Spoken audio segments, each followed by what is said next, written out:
یہ پولوشن جتنی پیدا ہوئی ہے نا، یہ ہمارے سیاستدانوں کی پیدا کرتا ہے، اور ان سیاستدانوں کی ایکسٹنکشن فرام پالیٹکس جب تک نہ ہو ہم سروائیو نہیں کر سکتے۔ خواہ ایک پارٹی ہے خواہ دوسری ہے، دونوں میں کھرب پتیاں ہیں، دونوں کی جائیدادیں ہیں۔ کسی کے پاس کچھ بھی نہیں تھا سندھ میں، اب کیا کچھ ہے، کتنے شوگر ملے ہیں۔ کسی کے پاس یہاں پنجاب میں کچھ نہیں تھا تو یہاں کیا ہے۔ یہاں دہشت گردوں کو پالا گیا، پہلے مذہبی منافرت پھیلائی گئی، سب کچھ کیا گیا۔ تو ملک کے اندر ہماری سازشیں بہت ہوتی ہیں، اور ایسے سازشی عناصر کا کلا کما کیا جانا بہت ضروری ہے۔ اور فوج کو یہ کہتے ہیں کہ فوج فنڈز لے جاتی ہے۔ بھائی مجھے یہ بتائیں کہ اتنے ارب روپے سیلاب کے لیے باہر سے امداد آئی، جی بالکل، وہ کدھر گئی؟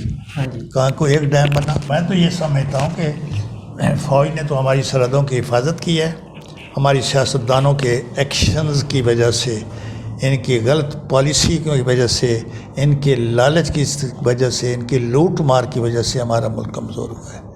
جس وقت ہم بھوکے ننگے ہو گئے ہیں، ہمارے پاس کچھ نہیں ہے، ہم قرض لیتے ہیں، اور قرض لے کے ہمیں سود کے لیے بھی قرض لینا، سود دینے کے لیے قرض لینا پڑتا ہے۔ اب کتنے ارب اتارا ہے انہوں نے، اس حکومت نے کتنے ارب قرض اتارا ہے، وہ اب کہتے ہیں کہ انشاءاللہ ہم سود پہ قرض نہیں لینا پڑے گا۔